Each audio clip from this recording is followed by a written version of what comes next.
So স্বাগতম, welcome to তোজাসুস world. এবং গতকালের ভিডিওর পর আমি আজকে এটা আমার সেকেন্ড সেশন আমি আপলোড করছি। সো আই হোপ তোমরা খুব ভালো আছো। এখন লকডাউনের জন্য সবাই বাড়িতে, আমিও বাড়িতে। এবং আমি এটাই সবাইকে বলবো যে জাস্ট কোথাও যাওয়ার দরকার নেই, বাড়ির মধ্যে থেকে তুমি যথেষ্ট ভালো শিখতে পারবে। So try to stay inside, বাড়ির মধ্যে থাকো, বাইরে যাওয়ার চেষ্টা করো না।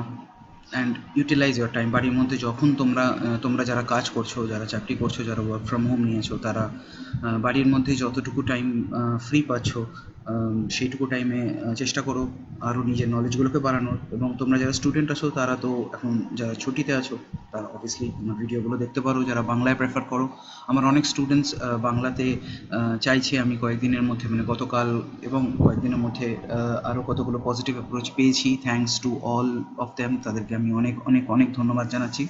দিয়ে আমি আজকের এই সেশনটা স্টার্ট করছি এবং এই সেশনটা আমি আশা করি অনেকের জন্য খুব হেল্পফুল হবে। বিকজ আমি এই সেশনে এমন কতগুলো জিনিস কভার করবো যেগুলো জন্যে অনেকে বারবার আমাকে জিজ্ঞাসা করেছে এবং আমার মনে হয় এটা খুবই গুরুত্বপূর্ণ।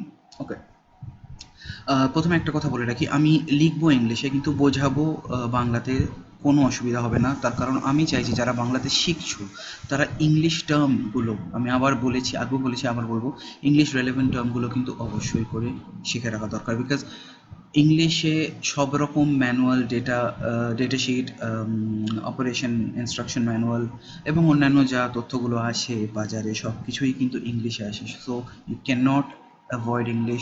ইট ইজ অ্যান ইউবিকুইটাস ল্যাঙ্গুয়েজ, যেটাকে কিনা আমরা বলে থাকি যে সেটা ছাড়া চলবে না, ইংলিশে জানা ছাড়া চলবে না।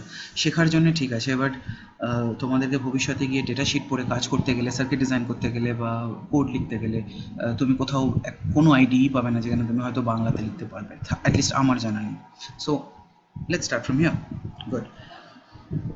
আমরা কি দেখতে পাচ্ছি যে আমি এখানে কতগুলো টপিক হাইলাইট করেছি তোমাদেরকে বোঝানোর জন্য। সেটা হচ্ছে যে আমার মেন কোর্সগুলোতে যাওয়ার আগে কতগুলো প্রিরিকুইজাইট বা আমি বলবো প্রিফেস বা মানে আগে কয়েকটা জিনিস তোমাদের জানিয়ে রাখা দরকার এবং তোমাদের জেনে নেওয়া উচিত। তার মধ্যে সবথেকে প্রথমে হচ্ছে how to select the right micro controller, okay, বা প্ল্যাটফর্ম। ওকে, তো এই যে পয়েন্টটা আছে, এই পয়েন্টটার মানে কি তোমাদের তো মাথার মধ্যে আসতে পারে যে এই পয়েন্টটার কী মিনিং। এটার মানে হচ্ছে এটাই যে তুমি একটা কিছু ভাবনা চিন্তা করেছো, তুমি যদি আগের দিনের স্লাইডটা আমার দেখো, মনে করে থাকো, তো তুমি দেখতে পাবে যে আমরা কী করি, আমরা একটা ভাবনা চিন্তা করি, একটা কিছু করব, একটা কিছু প্ল্যান করি, যে একটা কিছু বানাবো, প্রজেক্ট একটা আইডিয়া নিয়ে আসি। কিন্তু সেই আইডিয়াটাকে যখন আমরা ইমপ্লিমেন্ট করতে যাই তখন ডিভাইসটা বানানোর সময় আমাদেরকে অনেক রকম চ্যালেঞ্জেস ফেস করতে হয়, অনেক রকম অসুবিধা ফেস করতে হয়। তো তার মধ্যে সবথেকে প্রথমটা হচ্ছে যে আমি কোন মাইক্রো কন্ট্রোলার বা প্ল্যাটফর্ম দিয়ে আমি কাজটা করব। এটা খুবই গুরুত্বপূর্ণ প্রশ্ন এবং আমার মনে হয় যে এই কোশ্চেনে সবথেকে আগে সলভ করা উচিত। তো এটা সলভ করার সবথেকে প্রধানত ভালো উপায় হচ্ছে যে একটা জিনিস জেনে রাখো বন্ধুরা, right micro controller, right platform as such বলে কিছু হয় না। রাদার আমার এরকম বলা উচিত যে আমার এরকম বলা উচিত যে পারফেক্ট, একদম সব থেকে ভালো মাইক্রো কন্ট্রোলার বা সব থেকে ভালো শেখার প্ল্যাটফর্ম কিছু হতে পারে না।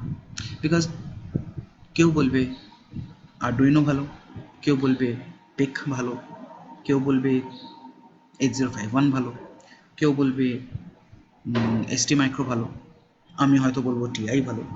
এটা কোনো মানুষের উপর ডিপেন্ড করে না, কোনো মানুষের ওপর এটা নির্ভর করে না যে সে কোনো একটা পার্টিকুলার মাইক্রো কন্ট্রোলারকে বলবে সেটা সব থেকে ভালো। এটা অবাস্তব, হয় না।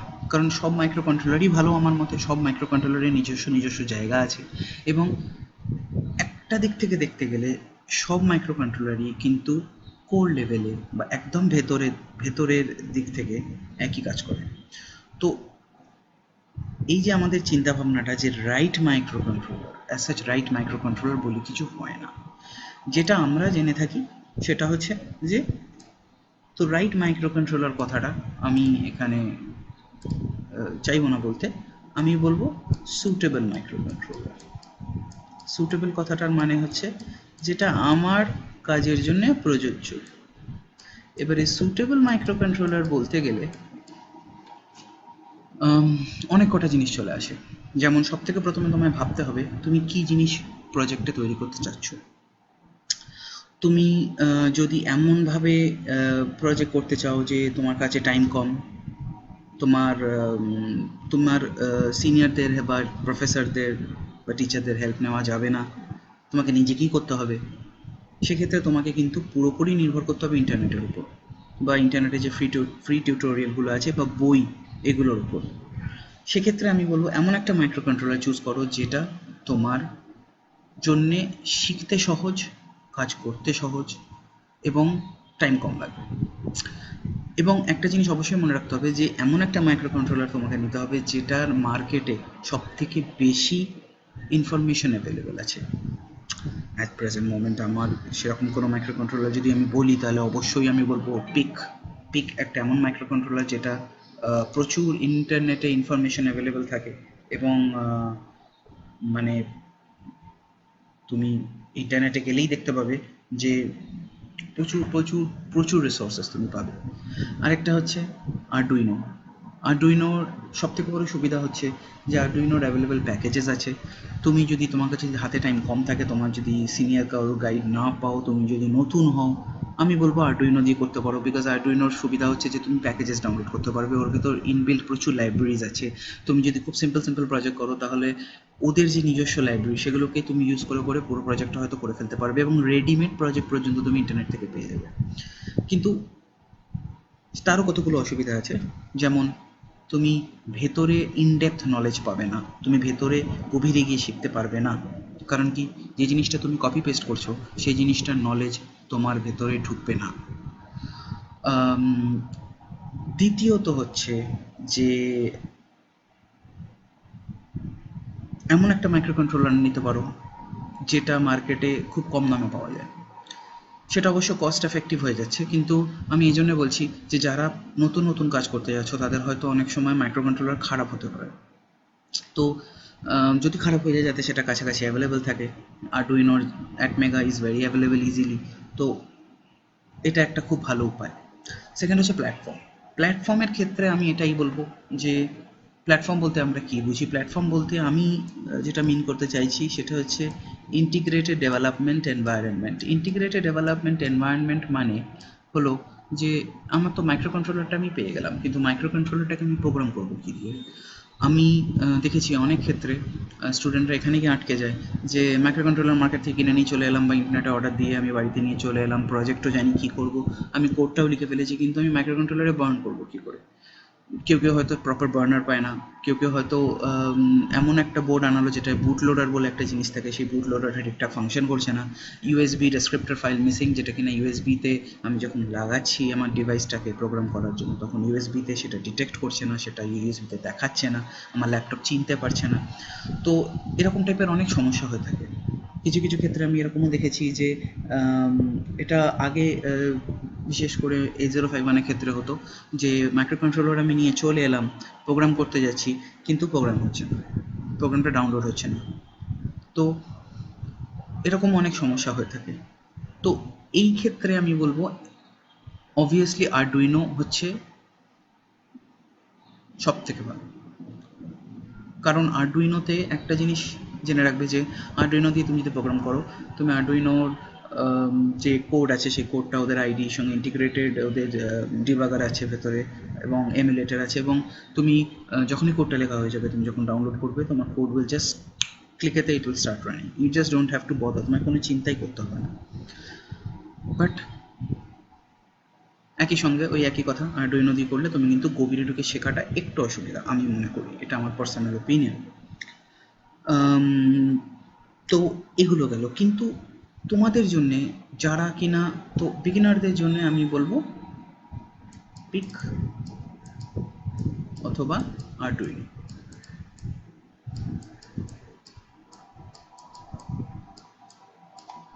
এটা হচ্ছে বিগিনারদের জন্য। যারা একটু অ্যাডভান্সড বা অ্যাডভান্স লেভেলে শিখতে চাও তাদের জন্য আমি রেকমেন্ড করব টেক্সাস ইনস্ট্রুমেন্ট। তার কারণ হচ্ছে টেক্সাস ইনস্ট্রুমেন্টের জন্যে সবথেকে বড় সুবিধা হচ্ছে যে টেক্সাস ইনস্ট্রুমেন্টের প্রসেসরগুলো যদি তুমি ভেতরে ইন্টারনাল আর্কিটেকচারটা মানে ভেতরের যদি মানে কিভাবে প্রসেসরটা তৈরি বা সে কিভাবে কাজ করে বা তার ভেতরের ভেতরে কিভাবে সে তথ্য আদান প্রদান করছে, ডেটা আদান প্রদান করছে, সেগুলো যদি তুমি দেখতে যাও তাহলে কিন্তু এটা আমার মনে হয় যে টেক্সাস ইনস্ট্রুমেন্টের যে MSP 430 সিরিজ যে মাইক্রো কন্ট্রোলারগুলো আছে সেগুলো কিন্তু 16 বিট মাইক্রো কন্ট্রোলার, যেখানে কিনা আর্ডুইনোর যেগুলো সেগুলো ম্যাক্সিমামই হচ্ছে 8 বিট। পিকের অবশ্য 16 বিট আছে, বাট আমি আর্ডুইনোর ক্ষেত্রে বলছি অনেকগুলোই আছে, অনেক অ্যাডমেগা প্রসেসরই কিন্তু 8 বিট। তো সেক্ষেত্রে আমার মনে হয় যে TI 16 বিট প্রসেসরগুলো অনেকটা আর্মের আর্কিটেকচারের লাগোয়া, অনেকটা আর্মের আর্কিটেকচারের মতন। তো তোমরা যারা আর্মে মাইগ্রেট করতে চাও আমি বলবো you should start with MSP 430। তোমাদের MSP 430 দিয়েই শুরু করা উচিত। একটু হায়ার লেভেলে যদি যেতে চাও তুমি MSP 432 যেতে পারো, তারপরে CC সিরিজ আছে, টিভা সিরিজ আছে, তো এগুলো আমি পরে বলবো। এছাড়া আইডির ক্ষেত্রেও আমরা যদি দেখি তো টেক্সাস ইনস্ট্রুমেন্টের একটা খুব সুন্দর আইডি প্ল্যাটফর্ম আছে যেটাকে বলে code composer studio. Code composer স্টুডিওতে তুমি সব পাবে। তোমার ম্যাক্সিমাম যে বোর্ডগুলো টেক্সাস ইনস্ট্রুমেন্টের সঙ্গে দেওয়া হয়, যেটা তুমি ক্যামেরাতে হয়তো দেখতে পাচ্ছ, সেই তুমি এখন তোমরা যে দুটো বোর্ড মেনলি দেখতে পাচ্ছ সামনে, দেখো নামগুলো লেখা আছে MSP 430 G2, MSP 430 GXX বলে লেখা আছে, ঠিক আছে। আর একটা তার পাশে আছে দেখো MSP 432 E4, যেটা কিনা ইথারনেট এনেবল। তো এই মাইক্রো কন্ট্রোলারগুলো অবশ্যই মানে অনেক বেশি হেল্পফুল, বিকজ এদের মধ্যে ডিবাগার দেওয়া আছে। ডিবাগার এমুলেটর যদি থাকে তাহলে তোমাকে আলাদা করে কোনো জেট্যাগ হার্ডওয়্যার কিনতে হয় না, যেটা ডিটেলসগুলো তুমি যখন আরও গভীরে গিয়ে আমি শেখাবো তখন জানতে পারবে। এটুকু জেনে রাখো আপাতত যে যখন তুমি এগুলো দিয়ে প্রজেক্ট করবে, তুমি কোডগুলোকে যখন রান করবে, ব্রেক পয়েন্ট বলে একটা জিনিস হয় যে যখন একটা লাইন থেকে অন্য লাইনে কোডে যাবে তখন এক একটা ডেটা স্ট্রাকচারের মধ্যে কী ডেটা ভরে আছে সেগুলো তুমি নিজে চোখে দেখতে পারবে এবং তুমি সেগুলোকে অল্টার করতে পারবে, চেঞ্জ করতে পারবে, পাল্টাতে পারবে। এবং তুমি যদি সেকেন্ড বোর্ডটার ক্ষেত্রে দেখো যেটা কিনা MSP 432 E4 লেখা আছে ডান দিকে, সেটাতে ইথারনেট পোর্ট আছে। ইথারনেট মানে হচ্ছে ল্যান্ড পোর্ট। ল্যান্ড পোর্ট থাকার সুবিধা এটাই যে তুমি যত রকম TCP IP বা ধরো UDP রিলেটেড বা ইথারনেট দিয়ে যত রকম কমিউনিকেশন, সেটা যে কোনো OSI লেভেলে হোক, OSI লেয়ারের মধ্যে হোক, মানে আমি বলতে চাইছি তোমার সবসময় TCP প্রোটোকল বা UDP প্রোটোকল দিয়ে করতে হবে এরকম কোনো কথা নেই। তুমি নিজস্ব কিছু ধরো র ডেটা এক্সচেঞ্জ করতে চাইলে, বা তুমি MQTT তে কিছু করতে চাইলে, বা REST API দিয়ে কিছু করতে চাইলে, বা যে কোনো ইন্টারনেট প্রোটোকল দিয়ে কিছু করতে চাইলে, সেই ইন্টারনেট অ্যাভেলেবিলিটি কানেক্টিভিটি, ইথারনেট কানেক্টিভিটিটা তুমি ডাইরেক্টলি মাইক্রো কন্ট্রোলারের মধ্যে পেয়ে যাবে, তোমাকে আর অন্য কোনো মাইক্রো কন্ট্রোলার খুঁজতে হবে না। এবং আরও বড় কথা হচ্ছে যে এই মাইক্রো কন্ট্রোলারে তোমার ডাইরেক্টলি ম্যাক 5 বলে একটা জিনিস হয়, যেটা কিনা ইথারনেট কমিউনিকেশনের জন্য যে ফিজিক্যাল লেয়ার সেটা ওর মধ্যে ইন্টিগ্রেটেড আছে। তো এগুলো আমরা যখন মাইক্রো কন্ট্রোলারগুলো ডিটেলসে দেখবো তখন আরও পরের লেসনে আমি কভার করব। কিন্তু এই বোর্ডগুলোর সুবিধা এটাই যে তোমার প্রচুর টাইম বাঁচবে এবং তুমি হাই লেভেলে জিনিস করতে পারবে। So it is not for a beginner. যারা একদম মানে একদম শুরু লেভেলে করতে চাইছো, মানে বিশেষ কিছু চাও না, জাস্ট একটা ছোট প্রজেক্ট করতে চাও, তাদের জন্য আমি বলবো বাঁ দিকের বোর্ডটা ইজ গুড, বাঁ দিকের বোর্ডটা ভালো। MSP 430 G2XX, অ্যাকচুয়ালি মাইক্রো কন্ট্রোলারটার নাম্বার হচ্ছে MSP 430 G2553। তো ওই XX মানে হচ্ছে 553। তো বেসিক্যালি ওই বোর্ডটা তোমাদের জন্য পারফেক্ট। কিন্তু যারা একটু হাই লেভেলে যেতে চায়, যারা একটু হাই লেভেলে প্রজেক্ট করতে চায়, তাদের জন্য দ্বিতীয় বোর্ডটা হচ্ছে খুবই ভালো। ওকে, এবার আমি আসি যে প্ল্যাটফর্ম নিয়ে কথা বললাম। তো প্ল্যাটফর্ম আইডিটা এবং মাইক্রো কন্ট্রোলারটা, ডিবাগার, এমুলেটর সব কিছু নিয়ে আমাদের একটা সফটওয়্যার আছে যেটাকে বলে হচ্ছে কোড কম্পোজার স্টুডিও, যেটা নিয়ে আমি গতকাল দেখিয়েছি। আমার আগের ভিডিওটা তুমি দেখতে পারো, তোমরা আগের ভিডিওতে আমি কোড কম্পোজার স্টুডিওর একটা ছোট্ট ওভারভিউ দেখিয়েছি এবং কীভাবে ডাউনলোড করতে হয় কোড কম্পোজার স্টুডিও সেটাও দেখিয়েছি। ডিটেলস কোড কম্পোজার স্টুডিও নিয়ে আমি গভীরে আলোচনা করব না এখন, কারণ code composer studio is just একটা সফটওয়্যার ইন্টারফেস, ওটা দিয়ে আমরা প্রোগ্রাম করব। এখনই কোড কম্পোজার স্টুডিওর ডিটেলসের মধ্যে যাওয়ার আমার কোনো প্রয়োজন নেই। যখন আমরা করব তখন দেখে নেবো যে কোড কম্পোজার স্টুডিওর কোন কোন ফিচারগুলো আমাদের কাজে লাগছে। ওকে, তো এরপরে আমি চলে আসি নেক্সট ফিচারে।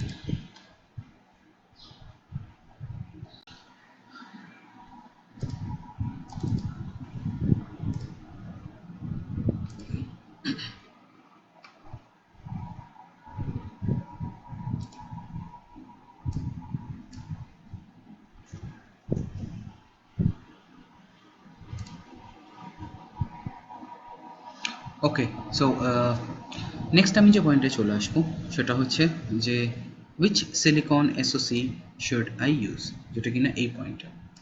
ওকে, সো এটার মানে কি, which silicon SoC will solve my requirement বা শুড আই ইউজ, এটার মানে হচ্ছে যে এই যে এক একটা চিপ, এই এক একটা চিপকে বলা হয় সিলিকন এসওসি। সিলিকন এসওসি মানে, এসওসি কথাটার মানে হচ্ছে system on chip. System on chip মানে তুমি একটা কমপ্লিট একটা বলতে পারো একটা ইন্টিগ্রেটেড সলিউশন, যেমন ধরো ওয়াইফাই বা ব্লুটুথ বা সাব 1 গিগাহার্টজ বা এরকম টাইপের কমিউনিকেশন প্রসেসর বা নেটওয়ার্ক প্রসেসর, তার সঙ্গে আরেকটা কো প্রসেসর, যেটি যে কো প্রসেসর মানে হচ্ছে যেটাতে তোমার নিজস্ব বানানো কোডটা রান করবে। এই পুরো জিনিসটা একটা সিলিকনের মধ্যে থাকে বা একটা বলতে পারো সাবস্ট্রেটের মধ্যে থাকে, যেগুলোকে বলা হয় হচ্ছে এসওসি।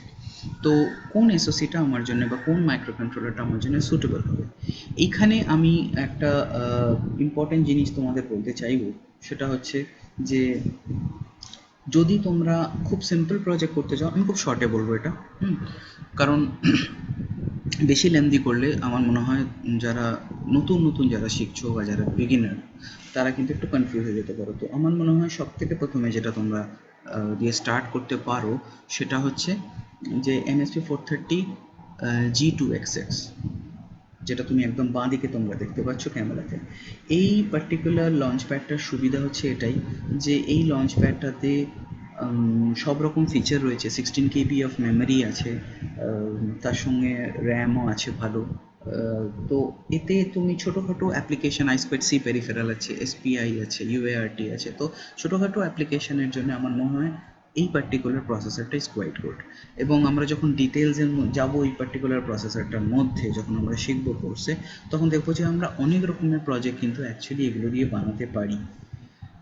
তোমরা বললে হয়তো আশ্চর্য হবে যে এই পার্টিকুলার ছোটো মাইক্রো কন্ট্রোলারটা দিয়ে একটা গোটা জিপিএস ট্র্যাকিং সিস্টেম তৈরি করা হয়েছিল। এমনকি এই প্রসেসরটার উপর বেস করে আমাদের irrigation, smart irrigation control system হয়, যেটা কিনা খেতে জল শুকিয়ে যাচ্ছে কিনা মেজার করে আইওটিতে ডেটা পুশ করে, এবং AWS কিছু অ্যালগোরিদম আছে, সেই অ্যালগোরিদম দিয়ে আমরা ডিটেক্ট করতে পারি যে সয়েল ময়েশ্চার লেভেল কত আছে, এবং সেখান থেকে কিন্তু ইনস্ট্রাকশন অনুযায়ী এই মাইক্রো কন্ট্রোলারটা দিয়ে এবার পাম্প চালু বন্ধ করা হয়। এছাড়া স্মার্ট এনার্জি ইনভেস্টমেন্ট, তো এরকম অনেক ইন্টারেস্টিং প্রজেক্ট কিন্তু এই ছোটোখাটো মাইক্রো কন্ট্রোলার দিয়ে করা যায়। একটাই সমস্যা, তোমাকে এই ছোটো মাইক্রো কন্ট্রোলারটা ইউজ করলে তোমাকে এর সঙ্গে আরও অনেক peripheral extra additional hardware use করতে হতে পারে আইওটি অ্যাপ্লিকেশনসের জন্য। তোমরা হয়তো একটা জিনিস ভাববে যে আমি টেক্সাস ইনস্ট্রুমেন্ট প্ল্যাটফর্মে কেন এত স্ট্রেস দিচ্ছি, এত তো প্রসেসর আছে, আমি নিজেই আরডুইনোর কথা বললাম, পিকের কথা বললাম, ST মাইক্রো আছে, NXP আছে। তো আমি এটা বলছি না যে আমার এই সলিউশনটা হচ্ছে পারফেক্ট বা এটাই সবাই করো। আমি এই লাইনটা ধরে, আমি TI লাইনটা ধরে এগোচ্ছি বিকজ TI এর প্রোডাক্ট লাইন পোর্টফোলিও ইজ খুব ভালো। ওয়্যারলেস থেকে আরম্ভ করে, ওয়্যার্ড থেকে আরম্ভ করে, RF থেকে আরম্ভ করে, logical devices, connectivity, audio, military grade components, পাওয়ারের যে রিকোয়ারমেন্টস, পাওয়ার প্রোডাক্টস, তো এই সবগুলোই কিন্তু আমি একটা TI মধ্যে, এটা TI আমব্রেলা বা TI কোম্পানির মধ্যে তৈরি হয়। কিছু কিছু যেগুলো তৈরি হয় না, আমাদের বাধ্য হয়ে যেতে হবে বাইরে। তো আমি সেই জন্য টেক্সাস ইনস্ট্রুমেন্ট প্ল্যাটফর্মটা ধরে এগোচ্ছি, এবং আমার মনে হয় যে টেক্সাস ইনস্ট্রুমেন্ট প্ল্যাটফর্মটা যথেষ্ট চ্যালেঞ্জিং, এবং ওদের প্ল্যাটফর্মে যদি কেউ ভালোভাবে প্র্যাকটিস করে নিজেকে এক্সপার্ট বানাতে পারে, তো অবশ্যই তারা অন্যান্য প্রসেসরও কাজ করতে পারে। এবং আবার আরেকটা ইম্পর্টেন্ট কথা আছে যে টেক্সাস ইনস্ট্রুমেন্টের অনেক প্রসেসর, যেমন MSP430, যেটা তোমরা দুটো বোর্ড দেখতে পাচ্ছ, MSP432 এবং 430, দুটোই কিন্তু ULP অথবা আলট্রা লো পাওয়ার প্রসেসর। তো এতে যেটা হয় সেটা হচ্ছে তোমার যদি ব্যাটারি পাওয়ার অ্যাপ্লিকেশন থাকে, যেখানে তোমাদের কিন্তু মানে একটা সিঙ্গেল কয়েন সেলে তোমাকে অপারেট করতে হবে বা হয়তো ব্যাটারিতে অপারেট করতে হবে, যেমন কোনো ড্রোন অ্যাপ্লিকেশন হতে পারে, কোনো আনম্যান্ড অ্যাপ্লিকেশন হতে পারে, কোনো GPS অ্যাপ্লিকেশন হতে পারে, অনেক রকম অ্যাপ্লিকেশন হয় যেগুলো ব্যাটারি রিকোয়ারমেন্ট থাকে, মেশ অ্যাপ্লিকেশন হতে পারে, জিগবির জন্য ডেটা ক্লাউডে পুশ করতে হতে পারে। তো সেখানে কিন্তু এই আলট্রা লো পাওয়ার ফেসিলিটিটা TI আমার সব থেকে বেটার লাগে। তো ইটস মাই পার্সোনাল চয়েস বলতে পারো, but again I am not রেস্ট্রিক্টিং, আমি কাউকে আটকাচ্ছি না। তোমরা চাইলে এখান থেকে শিখে তোমাদের নিজস্ব প্ল্যাটফর্মে মুভ করতে পারো। একটা জিনিস মনে রাখবে, RTOS দিয়ে কোনো কিছু যখন আমরা বানাবো, তখন মেজরিটি অফ দ্য অ্যাপ্লিকেশন কোডের বেশিরভাগটাই কিন্তু পোর্টেবল হয়, মানে এক প্ল্যাটফর্ম থেকে আরেক প্ল্যাটফর্মে নিয়ে যাওয়া যায়। কিছু চেঞ্জেস আমাদের করতে হতে পারে, but usually it is portable. একটা জায়গা থেকে তুমি আরেকটা জায়গায় নিয়ে যেতে পারবে, কোনো অসুবিধা হবে না। তোমরা যারা ওয়াইফাই নিয়ে ইন্টারেস্টেড, আমি একটু ক্যামেরাটাকে ঘোরাবো, তোমরা যারা ওয়াইফাই নিয়ে ইন্টারেস্টেড তারা কিন্তু এই দুটোর উপর কনসেন্ট্রেট করতে পারো, দ্যাট ইজ CC3220, যেটাতে ওয়াইফাই ইন্টিগ্রেশন আছে, মানে এই পার্টিকুলার প্রসেসরটার মধ্যে ইনবিল্ট ওয়াইফাই আছে, এবং তোমরা এটা দিয়ে MQTT প্রোটোকলে কিছু ডেটা যদি পুশ করতে হয় ক্লাউডে করতে পারো। তোমাদের যদি কোনো রকম ডেটা এনক্রিপ্টেশনের দরকার লাগে, AES CRC ইন্টিগ্রেশন আছে এর ভেতরে, এমনকি এর ভেতরে ফ্ল্যাশ আছে, XIP ফ্ল্যাশ আছে। সেই ফ্ল্যাশটার মধ্যে তুমি নিজস্ব ওয়েব পেজ কনফিগার করতে পারো, এবং তাতে কি হবে, তুমি এই পার্টিকুলার ডিভাইসটাকে বাইরে থেকে থ্রু ইন্টারনেট অ্যাক্সেস করতে পারো, এবং ওয়েব পেজটা অন্য কোনো এক্সটার্নাল জায়গাতে হোস্ট করার দরকার নেই, সেটা প্রসেসরের মধ্যেই হোস্টেড থাকবে। তো এরকম কিছু কিছু ফিচার্স এই পার্টিকুলার CC3220 SF-এ আছে। এছাড়া আরও অনেক অ্যাডিশনাল ফিচার আছে, তোমরা চাইলে ডেটা শিট দেখতে পারো, বাট আমি বলবো এখন না দেখার জন্য। এগুলো আমরা ধীরে ধীরে করবো, যখন CC3220 আমরা প্রজেক্টস করবো তখন আমরা ফেসিলিটিসগুলো দেখবো। আরেকটা হচ্ছে CC2650, এটার সুবিধা হচ্ছে যে এটা BLE কানেক্টেড, তো ব্লুটুথ কানেক্টিভিটি তোমাদের যাদের লাগবে, তো ইনস্টেড অফ ওয়াইফাই তোমরা ব্লুটুথ কানেক্টিভিটি প্রেফার করছো, যারা করছো তারা এই পার্টিকুলার লঞ্চ প্যাড দিয়ে কাজ শুরু করতে পারো।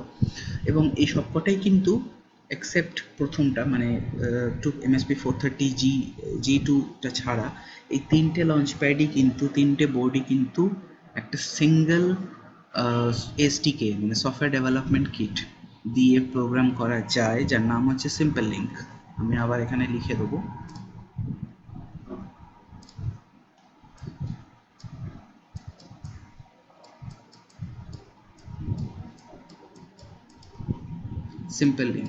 সিম্পল লিঙ্কটা হচ্ছে একটা কমন আমব্রেলা, একটা কমন প্ল্যাটফর্ম, একটা কমন জায়গা, যেখানে একটা কোড অন্য একরকম মাইক্রো কন্ট্রোলারের উপর তুমি তৈরি করলে, বাট সেটা অন্য মাইক্রো কন্ট্রোলারের উপর ইজিলি পোর্ট করা যায়।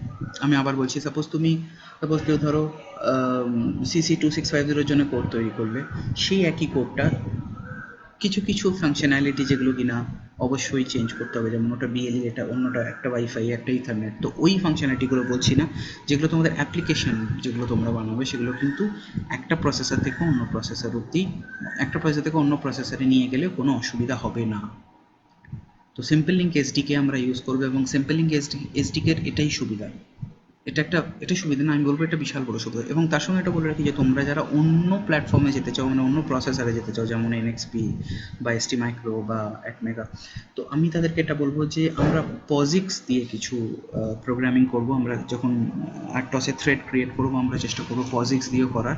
POSIX থ্রেড তোমরা যারা চাইছো যে অন্য প্ল্যাটফর্মে যেতে, তাদের কিন্তু POSIX-এ করতে হবে, বিকজ POSIX এই জিনিসটা অফার করে, আমরা একটা পার্টিকুলার মাইক্রো কন্ট্রোলারের ফ্যামিলি থেকে অন্য ম্যানুফ্যাকচারার ফ্যামিলিতে কিন্তু পোর্ট করতে পারবো, কারণ POSIX আমাদেরকে একটা স্ট্যান্ডার্ড দেয়, যে স্ট্যান্ডার্ডের আন্ডারে সব মাইক্রো কন্ট্রোলারের অ্যাপ্লিকেশন রুলসগুলো বা স্ট্যান্ডার্ডগুলো সবাই ফলো করে। অর্থাৎ POSIX দিয়ে আমরা যদি কিছু অ্যাপ্লিকেশন ক্রিয়েট করি, সেটা এক মাইক্রো কন্ট্রোলার থেকে অন্য মাইক্রো কন্ট্রোলারে পোর্টেবল। ওকে, নেক্সট আমি চলে আসবো how to start my project. How to start my project মানে হচ্ছে যে তুমি প্রজেক্টটা শুরু করবে কোথা থেকে। এত কিছু তো বললাম, এত কিছু দেখছি, তো আমি বলবো সব থেকে প্রথম কথা, খাতা পেন নিয়ে আগে ভাবো যে তুমি যদি এটা ঠিক করে ফেলো যে টেক্সাস ইনস্ট্রুমেন্ট প্ল্যাটফর্ম নিয়ে এগোবে, তো খাতা পেন নিয়ে এটা ভাবো, আগে ডিজাইনটা বা চিন্তা ভাবনা করে ফেলো যে কী কী জিনিস তোমার লাগবে। কী কী জিনিস লাগবে মানে তোমার প্রজেক্টটা কমপ্লিট করার জন্য কী কী জিনিস লাগবে। সোল্ডারিং আয়রন থেকে আরম্ভ করে, মাল্টিমিটার থেকে আরম্ভ করে, কাটার থেকে আরম্ভ করে, কেবলস থেকে আরম্ভ করে, পাওয়ার সাপ্লাই থেকে আরম্ভ করে, PCB থেকে আরম্ভ করে, কিছু কিছু জিনিস হয়তো তোমার কাছে থাকবে, অনেক কিছু হয়তো থাকবে না।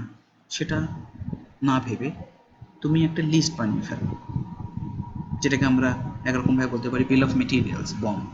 তো পুরোপুরি বানিয়ে ফেলো। যে ধরো আমি একটা প্রজেক্ট করতে চাইছি, সিম্পল প্রজেক্ট, সেই প্রজেক্টটা বানানোর জন্য আমার একটা লঞ্চ প্যাড লাগবে, যেটা কিনা আমরা এখানে দেখছি। আমরা একটা লঞ্চ প্যাড, মানে একটা লঞ্চ প্যাড লাগবে। যেমন ধরো ফর এক্সাম্পল আমি যদি বলি এই লঞ্চ প্যাডটা লাগবে, ঠিক আছে। তো মেন বড় যে লঞ্চ প্যাডটা E4 MSP 432 E4 launch pad লাগবে। তো আমার লিস্টের মধ্যে থাকবে একটা লঞ্চ প্যাড লাগবে। লঞ্চ প্যাডের সঙ্গে কানেক্ট করতে গেলে আমার কিছু এক্সটার্নাল এলইডিস লাগতে পারে, তো এলইডি লাগবে, তার লাগবে, দ্যাট ইজ ওয়্যারস লাগবে, আমার কিছু কানেক্টার্স লাগবে, ঠিক আছে। আমার কিছু এমনি ব্রেডবোর্ড লাগতে পারে, ব্রেডবোর্ড দিয়ে আমি সেন্সর লাগাবো। তো পুরো জিনিসটার জন্যে তোমাদের মাথায় যা যা আছে, যা যা আসছে, সেগুলোকে লিস্ট করে ফেলো। লিস্ট করে একটা দেখো যে তোমাকে কি কি জিনিস কিনতে হতে পারে। যেগুলো তোমাদের কাছে আছে সেগুলো স্ট্রাইক আউট করে দাও, যেগুলো নেই সেগুলো তোমাদের কিনতে হতে পারে। তার মধ্যে হয়তো অনেক কিছু ফ্রিতেও পাবে। যেমন ধরো software is not costly, it is not going to cost, তোমার কোনো পয়সা লাগবে না। Code composer studio is free. তোমাদের যদি মাইক্রো কন্ট্রোলার লাগে এক্সট্রা, সেটাও তোমরা অ্যাজ আ স্যাম্পল টিয়ার থেকে রিকোয়েস্ট করে আনাতে পারো। কোম্পানি অনেকেই স্যাম্পল দেয়, ফ্রি স্যাম্পলস। তো আগে একটা লিস্ট বানানো উচিত কী কী তোমাদের লাগবে টোটাল, এবং সেই লিস্টের মধ্যে এক্সহস্টিভ লিস্ট, মানে সব কিছু থাকবে তাতে। সেই লিস্টটা যখন তৈরি হয়ে যাবে, তারপরে তোমরা বুঝতে পারবে যে যখন আমার কাছে সব কিছু আমি জেনে গেলাম কী কী লাগবে, তখন নেক্সট কাজ হচ্ছে যে হার্ডওয়্যারটাকে তৈরি করা। হার্ডওয়্যার বলতে এখানে তোমরা লঞ্চ প্যাডে করবে। সো লঞ্চ প্যাড আছে, সেন্সার্স দিয়ে যদি কিছু করো তাহলে সেন্সারের সঙ্গে লঞ্চ প্যাডগুলোকে আগে ইলেকট্রিক্যালি কানেক্ট করতে হবে। সো নেক্সট যেটা আমাদের প্রয়োজন সেটা হচ্ছে সার্কিট ডায়াগ্রাম। সার্কিট ডায়াগ্রাম থাকলে আমরা বুঝতে পারবো যে লঞ্চ প্যাডের কোন পিনের সঙ্গে আমাদের সেন্সারে কোন পিন লাগবে, কোন ওয়্যারের সঙ্গে অন্য কোনো ওয়্যার লাগবে, যদি এলইডি থাকে তো এলইডিগুলোকে কোন পিনে কানেক্ট করবো। তো এইগুলো হচ্ছে ওয়্যারিং ডায়াগ্রাম বা সার্কিট ডায়াগ্রাম বলে। সার্কিট ডায়াগ্রামটা যখন তুমি পেয়ে যাচ্ছ বা হয়ে যাচ্ছে, তারপরে নেক্সট যে কাজ সেটা হচ্ছে সফটওয়্যার ডিজাইন। সফটওয়্যার ডিজাইন যখন হয়ে যাবে, যেটা আমি আমার কোর্সের মধ্যে দিয়ে তোমাদের শেখাবো, তোমার একবার যখন হার্ডওয়্যার রেডি হয়ে গেল, তারপরে যখন সফটওয়্যার রেডি হয়ে গেল, পরের ফেজ যেটা আসে সেটা হচ্ছে ইন্টিগ্রেশন, মানে দুটোকে এক করে মিলিয়ে রাখা। আমি তো আমার মতো সফটওয়্যার বানালাম, কিন্তু সেটা যখন আমি অ্যাকচুয়াল কেসেতে সিনে যখন চালাচ্ছি তখন ঠিকঠাক চলছে কি? অনেক ক্ষেত্রেই চলবে না। সেগুলোকে আস্তে আস্তে করে ধাপে ধাপে ডিবাগিং করতে হবে বা ঠিক করতে হবে, এটাকে বলা হয় ডিবাগিং। তো যখন ডিবাগিং কমপ্লিট হয়ে যাবে, যখন পুরো সব ভুলভ্রান্তি চলে যাবে, তখন তোমাদের জিনিসটা পারফেক্ট হবে। তো এক্সস্টিভ লিস্ট বানানোটাই হচ্ছে প্রজেক্ট স্টার্ট করার সবথেকে প্রথম উপায়। এবং লিস্ট বানানোর সঙ্গে সঙ্গে আরেকটা জিনিস তোমাদের অবশ্যই মনে রাখতে হবে, সেটা হচ্ছে যে খরচা। যে কটা জিনিসের দাম জানো সেগুলো ইন্টারনেট থেকে দেখে হোক, বা যদি তোমাদের মনে থাকে তাহলে দামগুলো লিখে ফেলবে। যেগুলো জানো না সেগুলো খোঁজ নিয়ে যখন কিনবে তখন নোট ডাউন করবে, বাট পুরো প্রজেক্ট কস্ট যেন তোমাদের কাছে থাকে। এটা আমি এই জন্য বলছি, বিকজ তুমি যদি কখনো ওই প্রজেক্টটা আবার তৈরি করো, তাহলে তুমি এটা বুঝতে পারবে যে তোমার একটা ওভারহেড কস্ট বা কত টাকা তোমাকে খরচা করতে হতে পারে এই প্রজেক্টের জন্য। নেক্সট আমি চলে আসবো পরের পয়েন্টটাতে, সেটা হচ্ছে ইগল ক্যাট একটা খুব সুন্দর সফটওয়্যার, আমি তোমাদেরকে এখানে দেখাতে চাই। ইগল হচ্ছে বেসিক্যালি একটা সার্কিট ডিজাইনিং সফটওয়্যার। এটা স্টুডেন্টদের জন্য একটা ফ্রি ভার্সন আছে, এবং সেই ফ্রি ভার্সনটাতে তোমরা অনেকটাই সার্কিট ডিজাইন করতে পারবে। এবং আমি বলবো যে এখন নয়, বাট আমি কয়েকটা ভিডিও আপলোড করব যেখানে আমি খুব সিম্পলভাবে বোঝাবো যে কীভাবে তোমাদেরকে সার্কিট ডিজাইন করতে হয়। কারণ তোমাদের যদি সার্কিট ডায়াগ্রাম লাগে বা স্কিম্যাটিক লাগে, লঞ্চ প্যাডের ক্ষেত্রে তোমার হয়তো ইগল লাগবে না, কিন্তু অনেক ক্ষেত্রে হতে পারে যে তোমাকে হয়তো নিজস্ব ডায়াগ্রামটা নিজে বানাতে হবে, নিজে সার্কিট ডিজাইন করতে হবে। তখন কিন্তু তোমাকে এই পার্টিকুলার সফটওয়্যারটা হেল্প করবে।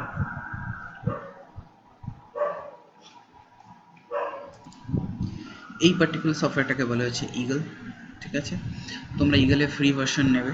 ইগলের ফ্রি ভার্সনে তুমি ফাইলে গিয়ে নিউতে গিয়ে স্কিম্যাটিকে গেলে, ঠিক আছে, তুমি স্কিম্যাটিকে গেলে এখানে একটা স্ক্রিন খুলবে। এই স্ক্রিনটাতে তুমি নিজস্ব বোর্ড তৈরি করতে পারবে। যেমন আমি তোমাকে দেখাই একটা, এখানে কোনো একটা কম্পোনেন্ট আমি অ্যাড করে দেখাচ্ছি তোমাদেরকে।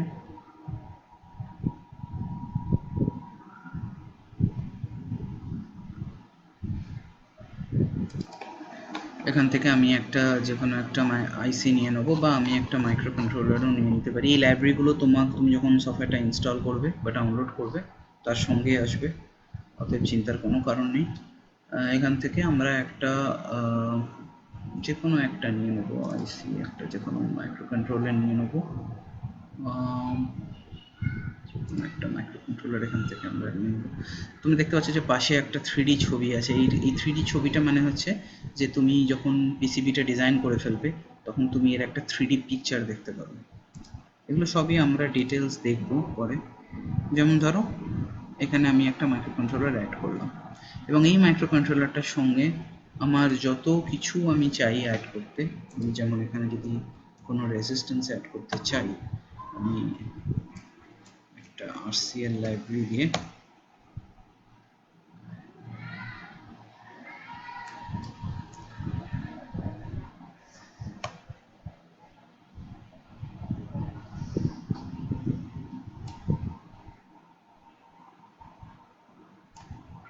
RCL লাইব্রেরিতে গেলে এখানে আমি যে কোনো একটা রেজিস্টার, আমি যদি এসএমডি চাই তাহলে সাপোজ 1206 হচ্ছে একটা এসএমডি প্যাকেজ বলে 1206, ঠিক আছে। তো যে কোনো একটা রেজিস্ট্যান্স এখান থেকে সিলেক্ট করতে পারি। এইখানটায় তুমি এখানে 3D পিকচারটা দেখতে পাবে, এবং এইরকমভাবে আমি অনেক রেজিস্ট্যান্স এখানে প্লেস করতে পারবো। এবং যদি তুমি এটার বিআরডি বলে একটা জিনিস থাকে, যদি তুমি বোর্ড ভিউতে যেতে চাও তাহলে তোমাকে অবভিয়াসলি ওরা বলবে যে সেভ করো। আমি এটাকে কোনো একটা জায়গাতে সেভ করে দেবো, যেখানে ইচ্ছা তুমি সেভ করতে পারো, কোনো অসুবিধা নেই। আমি সাপোজ ডেস্কটপে এটাকে সেভ করে দিলাম। দেখো সেভ করে দিলে তোমার এখানে কি হচ্ছে, এখানে তুমি সবকটা মেটেরিয়াল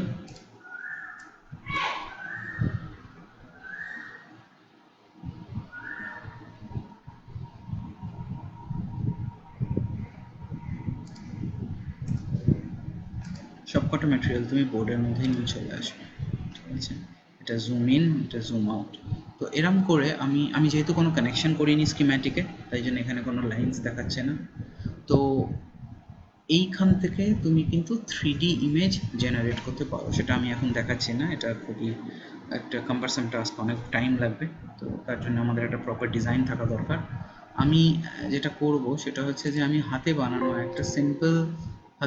একটা সিম্পল স্কিম্যাটিক আমি ওপেন করে দেখাচ্ছি, যেটা তোমাদের হয়তো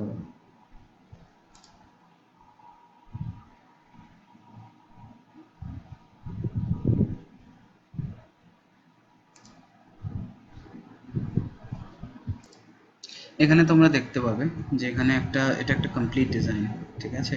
এটা ফুল ডিজাইন, এখানে 3টে পার্ট আছে। এবং এখন যদি আমি একটা বোর্ড ক্লিক করি তো তুমি দেখতে পাবে এটা হচ্ছে একটা কমপ্লিট ডিজাইন বোর্ড, এবং এই বোর্ডটা কিন্তু একটা ডাবল লেয়ার বোর্ড। তো এরমভাবে তোমরা নিজস্ব পিসিবিও ডিজাইন করতে পারো, এবং নিজস্ব পিসিবিগুলো ডিজাইন করলে তোমরা নিজেদের মতো কোনো কাস্টমাইজ করতে পারবে। লঞ্চপ্যাডে তো একটা ফিক্সড কী বলবো, একটা ফিক্সড ডিজাইন, নিজস্ব ডিজাইন বানাতে গেলে তখন তোমাকে কিন্তু এরকম টাইপের কোনো সফটওয়্যার লাগবে। এবং সব থেকে লাস্টে যে পয়েন্টটা আমি কভার করতে চাই সেটা হচ্ছে যে স্টুডেন্টদের কী কী প্রজেক্ট ব্যারিয়ার্স থাকে। This is something that is very important. Project ব্যারিয়ার্সের জন্যে অনেক স্টুডেন্টদের অনেক সমস্যা হয়। সবথেকে বড় ব্যারিয়ার হচ্ছে তোমরা যখন মাইক্রো কন্ট্রোলার সিলেক্ট করবে, চেষ্টা করবে এমন মাইক্রো কন্ট্রোলার সিলেক্ট করতে, স্পেশালি প্রজেক্টের জন্য, যেগুলো ডুয়াল ইনলাইন প্যাকেজ, মানে যেগুলো সাইডের দিকে পিন বেরিয়ে থাকে। কেন কি আজকালকার দিনে ম্যাক্সিমাম মাইক্রো কন্ট্রোলার তোমরা এরকম বোর্ডে দেখতে পাবে, যে বোর্ডগুলো আমি ভিডিওতে ক্যামেরাতে দেখা যাচ্ছে, ম্যাক্সিমামগুলোই কিন্তু আসে হচ্ছে এলকিউএফপি, মানে সেই ছোটো ছোটো পিন বেরিয়ে থাকে সাইডে। অথবা আমি তোমাকে এলকিউএফপি প্যাকেজ তোমাদেরকে এখানে আরেকবার দেখাবো।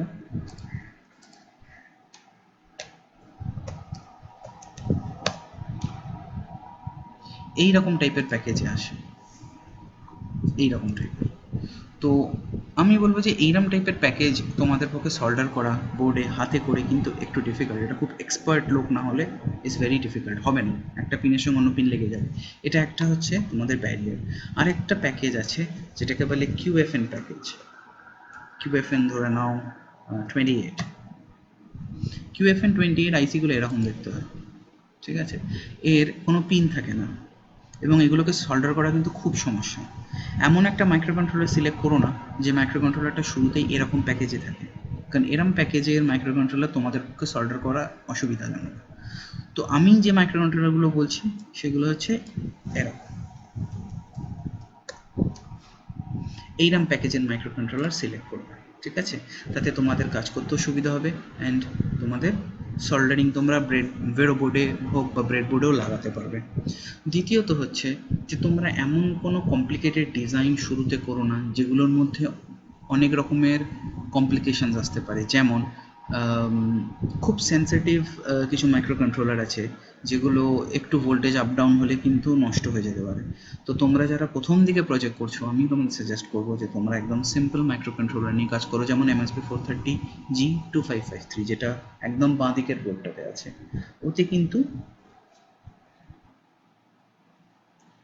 কিন্তু তোমার এই ড্যামেজ হওয়ার চান্স অনেক অনেক কম।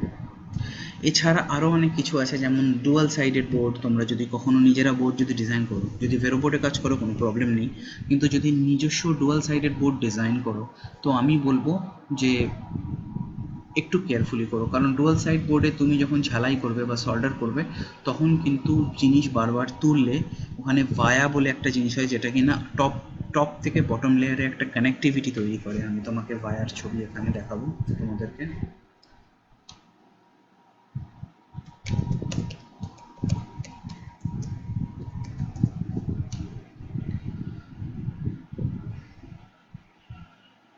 এখানে তোমরা দেখতে পাবে অনেক ভায়াস আছে।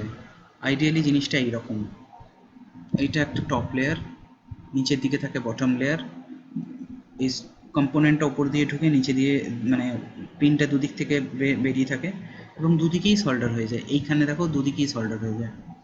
পয়েন্ট হচ্ছে আমার যে যদি তুমি ডাবল সাইড তৈরি করো বোর্ড, তাহলে ডাবল সাইড বোর্ডে যেন সল্ডারিংটা খুব সাবধানীভাবে করা হয়, নাহলে এই ভায়ার মধ্যে একটা PTH বলে জিনিস থাকে যেটাকে বলে প্লেটেড থ্রু হোল, যে ওপর লেয়ার থেকে নিচে লেয়ারে কানেকশন থাকে ওর মধ্যে দিয়ে, সেইগুলো নইলে কিন্তু ড্যামেজ হয়ে যাবে। ড্যামেজ হয়ে গেলে কিন্তু উপর থেকে নিচের লেয়ারে যে কোনো ট্র্যাক মানে যে যে তার মানে যে পাথটা, যে তাঁবার পাথটা আছে সেই পাথটা কিন্তু আর একে অপরের সঙ্গে কানেকশন থাকবে না।